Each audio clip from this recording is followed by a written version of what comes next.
Nah,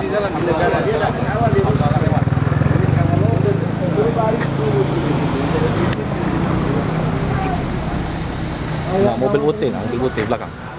Mobil apa di belakang? Mobil putih belakang. Lagi mobil. Ya, kan bagus mobil. Mobil ini, mobil lagi. Mobil putih belakang. Jalan di situ. Bentar. Bariskan dulu ya. Bariskan. Bariskan sana. Siap. Ya, lewat sana aja depan. Oke.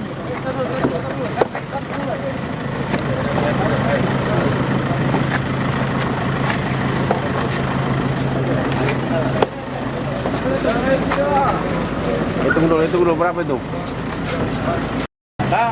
Ini patroli. Maru ke sana aja. Baris. Maru ke sana. 12 ya. 1 keris tengah. Ya, keris tengah. Kalau kencang kan. 2, 4, 6. Siap. Oh, gaya. Ambaikan tangan.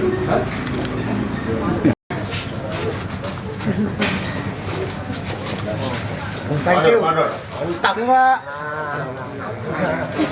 Ada sih.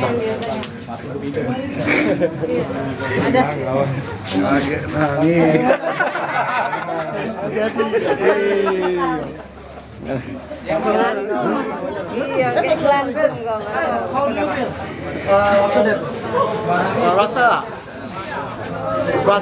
Rasanya gimana?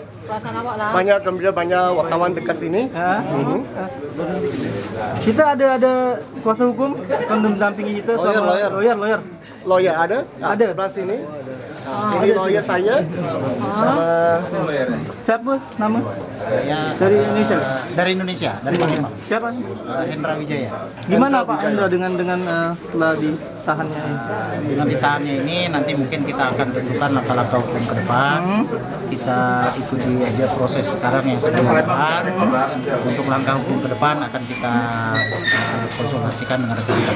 Ini ancaman hukuman kan 5 tahun nih Pak Hendra. Ancaman hukumannya 5 tahun dikenakan pasal 112 Undang-Undang Nomor 6 Tahun 2011. 11 ya, tentang ini. Bagaimana dengan kita untuk pendampingan ke depan gimana? Ya terus kita upayakan hukum untuk memenuhi hak-hak mereka.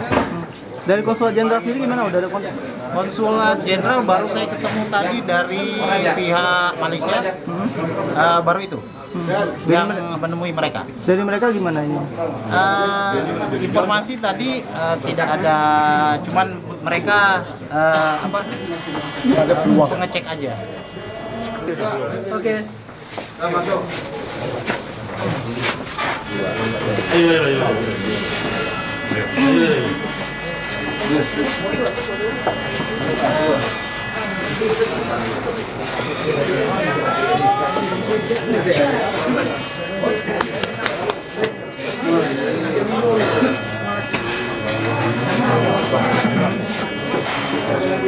Dan juga katanya sudah diserahkannya SPDP ke kejaksaan. Ya. Harapan kita gimana Pak? Ya, tentunya saya berharap pihak kejaksaan akan melaksanakan tugasnya sesuai dengan ketentuan. Dalam artian, ya, saya berharap bahwa penegakan hukum itu ada kewajiban kita bersama. Apalagi ini ya warga negara asing yang menyalahgunakan izin tinggalnya di sini. Saya rasa semua aparat penegak hukum sependapat ketika kita sama-sama harus menegakkan kedaulatan negara kita, kedaulatan hukum kita. Ya, nah ini yang menjadi tujuan utama kami. Dari pihak imigrasi telah melakukan penyidikan.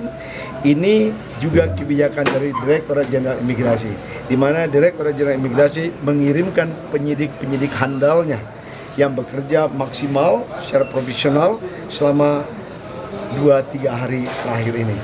Hasil dari pemeriksaan itu, hasil dari pengusutan ini, maka mereka dipindahkan dari ruang detensi imigrasi kantor imigrasi kelas 1 Palembang ke rumah tahanan negara kelas 1 Palembang dalam rangka tindak lanjut proses pro justisia. Demikian. Berarti Statusnya sekarang terperiksa atau udah tersangka? Mereka sudah jadi tersangka. Mereka menyalahgunakan izin tinggal keimigrasian karena mereka menggunakan visa kunjungan wisata, tapi mereka bekerja dan komersil. Itu sudah bisa dibuktikan dari hasil pemeriksaan oleh penyidik pegawai negeri sipil di kantor imigrasi kelas 1 Palembang.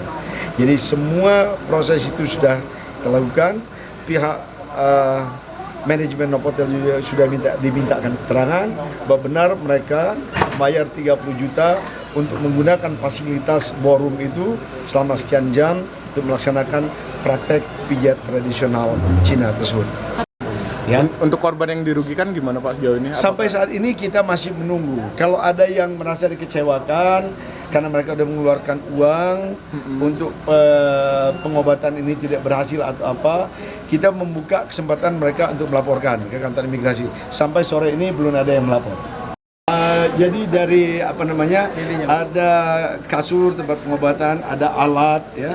Lalu kemudian ada bukti dari pasien yang membayar, ya, penanganan itu ada.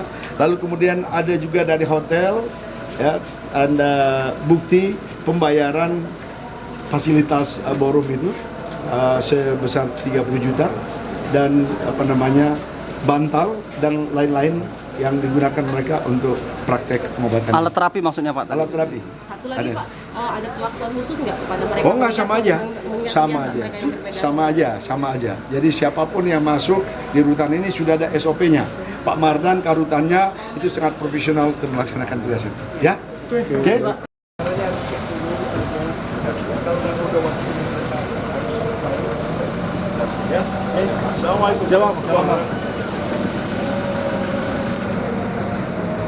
Oke, Pak Mardan.